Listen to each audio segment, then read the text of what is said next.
민주당이 중심이 된 야당의 입장에서는 자신들에게 고분고분하지 않고 눈에 가시였던 법무부 장관이 그냥 미웠고 어떻게든 그 직무에서 배제시키고 싶었던 것입니다. 이것이 본건 탄핵 소추의 주된 목적이었습니다. 변론하도록 하겠습니다. 결론부터 말씀드리면 본건 탄핵 심판 사건은 신속하게 각하되어야 합니다. 졸속으로 이루어진 국회의 탄핵 소추 의결 절차, 불특정, 불명확한 탄핵 소추 사유, 더 이상 심리가 불필요한 명확한 사실관계, 추가 조사가 필요한 증거의 부존재, 그리고 법리적으로 인정될 수 없는 국회 측 논리 등 어느 모로 보나 본건 탄핵 심판 청구는 부적법함으로 각하되어야 합니다. 한마디로 본건은 국회의 탄핵 소추권 남용입니다. 탄핵 심판 사건에 있어 법문에는 기각 외에 달리 각하 주문이 없지만 헌법재판 관련 교과서에는 각하 결정도 가능하다고 기재되어 있는 것으로 알고 있습니다. 즉 탄핵 심판 청구가 그 적법 요건을 갖추지 못하여 본안 심리의 필요가 없을 경우에 각하 결정을 할 수 있다는 것입니다. 본건 탄핵 심판 청구는 부적법함이 명백하므로 신속하게 각하해 주시기 바랍니다.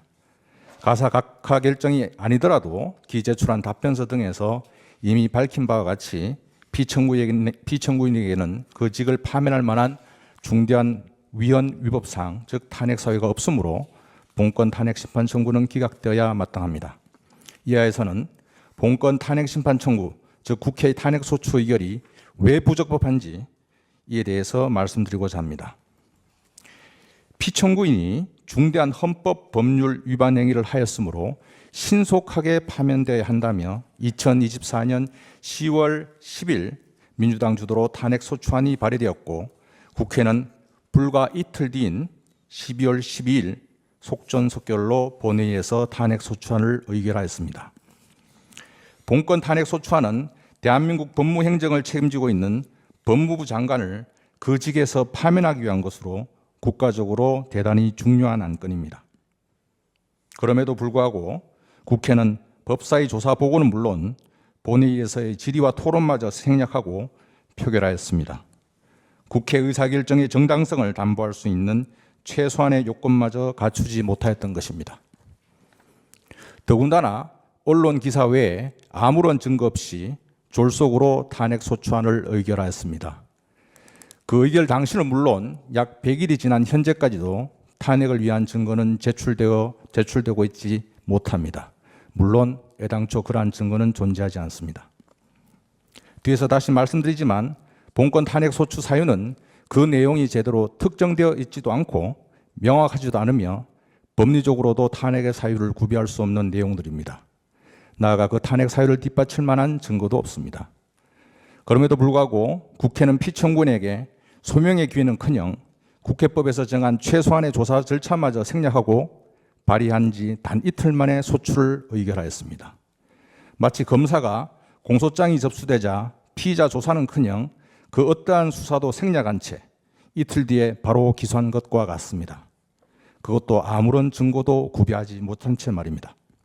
만약 검사가 그렇게 했다면 공소권 남용으로 법원은 즉시 공소를 기각하였을 것입니다. 아시다시피 탄핵 심판 절차에는 형사소송 절차가 준용됩니다.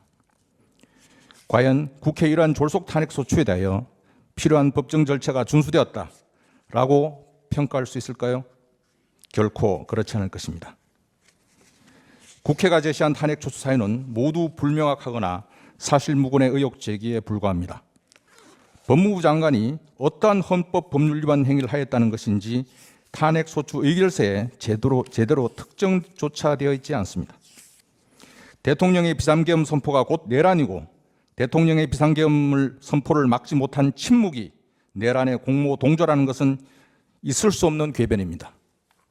비상계엄이 해제된 이후 그날 저녁 안가에서 행안부 장관 등과 식사한 것이 2차 비상계엄 선포를 위한 모임이며 내란 행위입니까?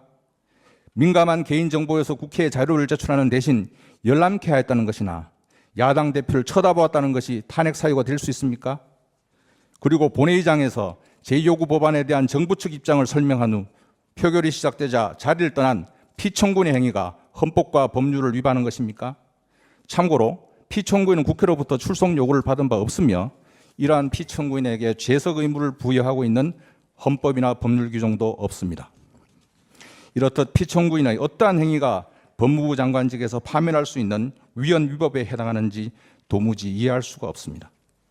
결국 국회의 본권 탄핵 소추는 피청구인의 헌법 내지 법률 위반 행위에 대한 최소한의 소명조차 구별하지 못한 것으로 그렇게 보아야 마땅합니다. 한편 형사소송 절차가 준용되는 탄핵 심판 절차에서 소명의 정도로 탄핵 소추의 적법성을 평가하는 것은 의문입니다. 검사는 범죄 혐의의 소명이 아니라 입증, 즉 증거에 의하여 혐의 입증이 가능하다고 판단될 때 비로소 공소를 제기할 수 있습니다. 따라서 탄핵 심판 절차 역시 탄핵 사유로 제시된 내용이 헌법과 법률 위반 행위를 구성하고 탄핵 사유가 증거로 뒷받침될 수 있다고 판단되는 경우에 비로소 탄핵 심판 소추, 즉 탄핵 소추 의결의 정당성이 인정된다고 할 것입니다. 그러나 국회 본권 탄핵 소추는 그러한 절차적 정당성을 구비하지 못하고 있습니다. 관련하여 말씀드릴 부분이 있습니다. 국회는 피청구인이 야당 대표를 노려보았다는 행위, 소추의결서 제15쪽 하단에 나옵니다.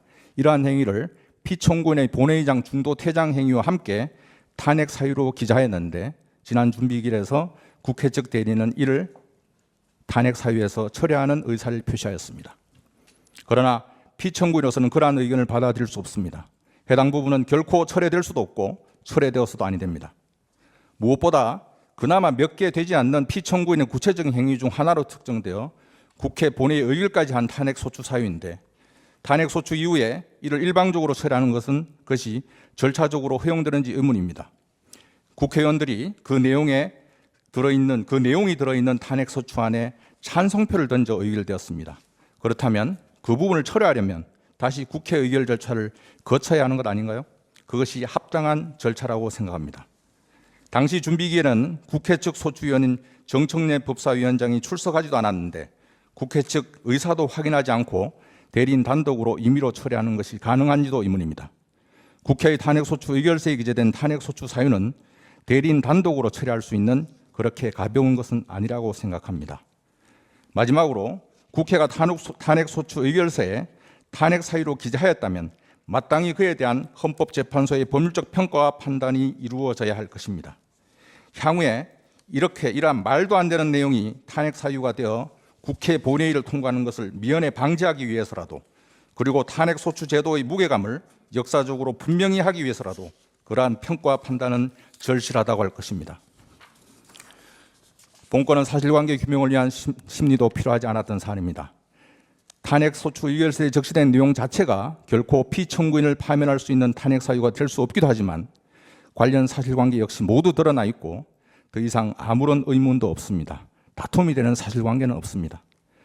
피청구인이 대통령의 12상 비상계엄 선포를 만료하였다는 사실은 한덕수 국무총리 등 당시 한자리에 있었던 국무위원들의 국회 답변, 증언 등으로 대한민국 국민 모두가 알고 있는 움직일 수 없는 진실입니다.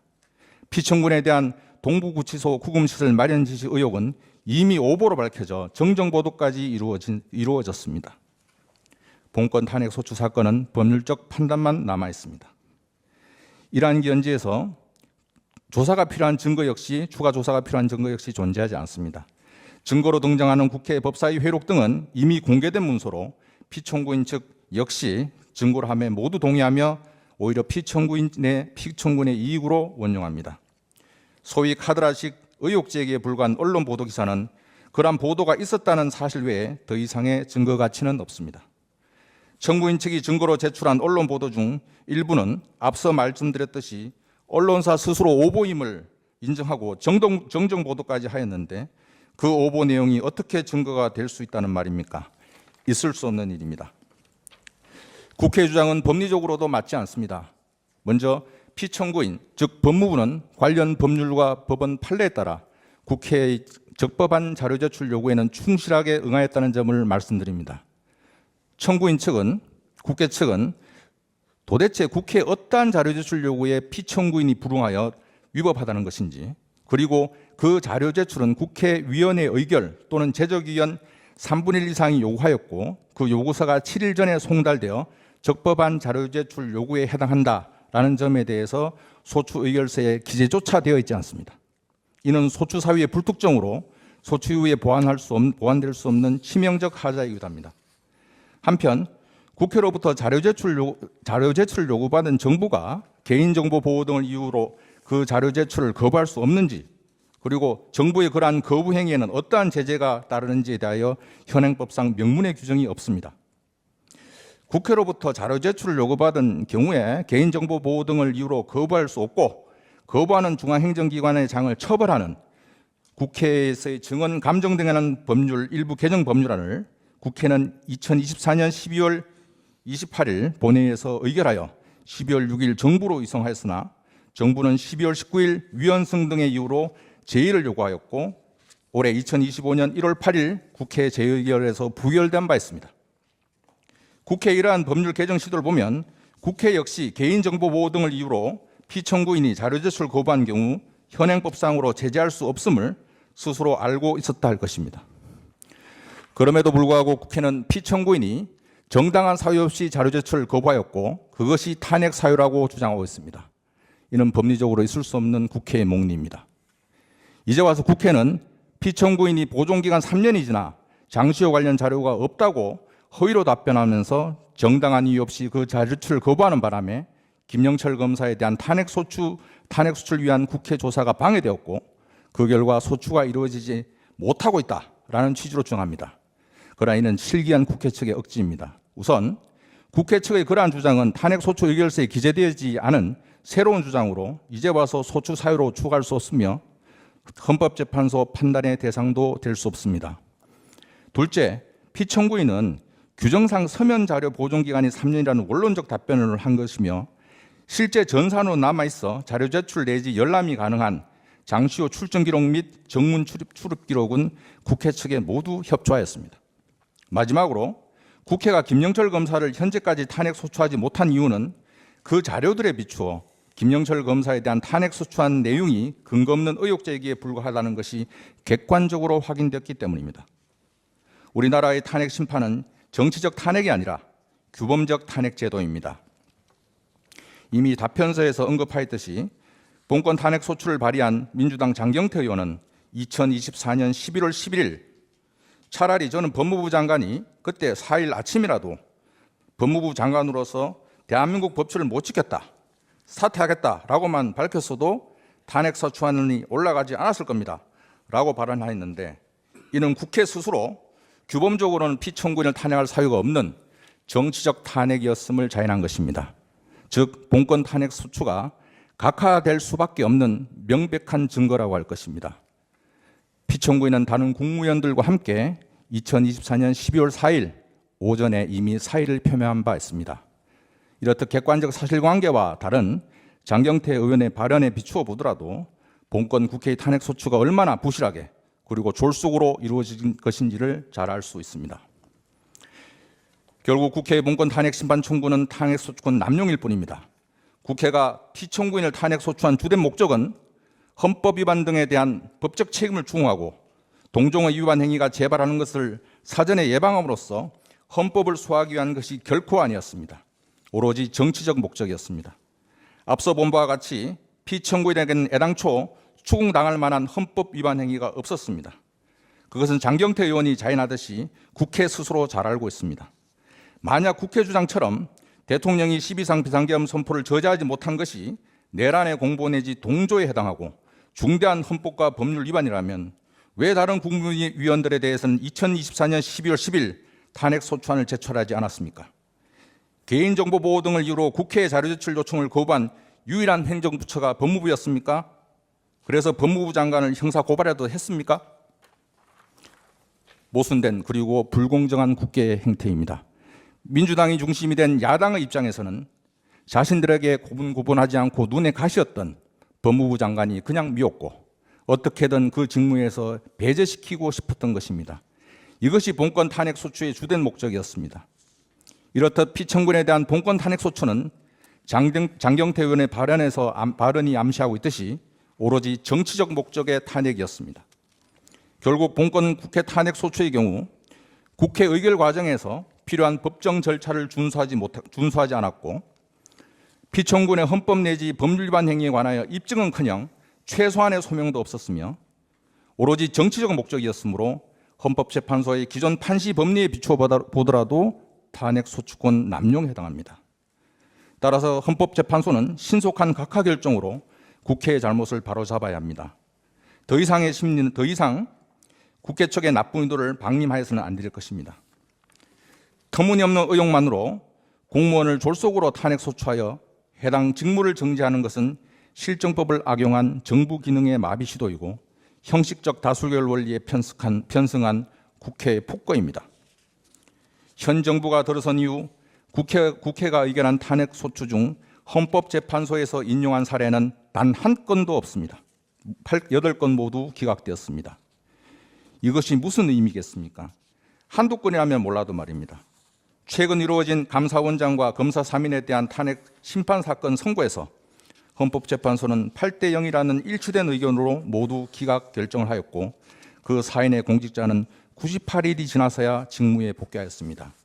정말 있어서 안 되는 국가 역량의 낭비라고 할 것입니다. 최근 국가인권위원회가 박성재 법무부 장관을 명시적으로 언급하며 헌법재판소의 탄핵 소추 남용으로 인정될 경우 각하할 것을 권고하기도 하였는데 오죽했으면 인권위가 헌법재판소에 그러한 권고까지 하였겠습니까? 국회의 탄핵 소추권 남발 내지 남용은 이미 국민들에게도 널리 알려진 공지의 사실이지만 법무부 장관에 대한 본건 탄핵 소추는 그 탄핵 소추권의 남용 중에서도 제일 심한 남용이라 하여도 과언은 아닐 것입니다.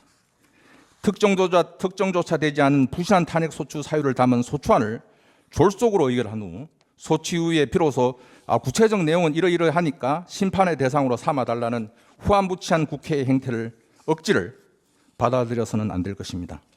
이러한 견지에서 다른 어떠한 사건보다 본건 탄핵 심판 청구가 신속하게 기각이 아니라 각하되어야 합니다.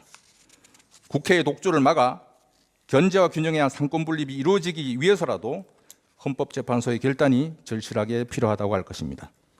국회가 의도한 대로 여러 달이 지난 후에 헌법재판소가 슬그머니 기각하는 것은 오히려 국회의 폭주를 방임하는 것일 뿐 국회 폭주에 대한 실질적 견제가 되지 않을 것입니다.